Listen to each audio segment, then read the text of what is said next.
Welcome to Animoto. Today we're going to show you how to control the timing of your text and elements.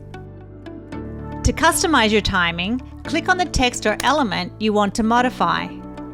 You'll see a little icon that looks like a clock, the Adjust Layer Time button. This will open up a timeline showing your text or elements. You can also hover over a block in the timeline below and click that same icon to start fine-tuning.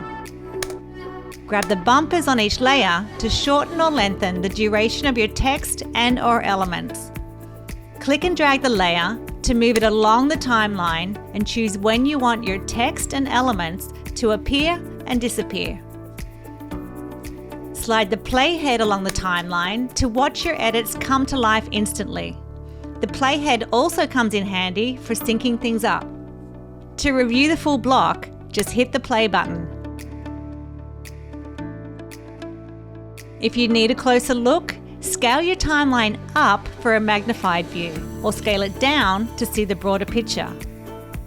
Click the Fit button to snap back to the full duration of your block. While you're here, you can continue adding, editing, and repositioning new text and elements and set their timing as you go. And there you have it. Now you're ready to master the timing of your text and elements with Animoto. Elevate your video storytelling and take your viewers on a journey they won't forget.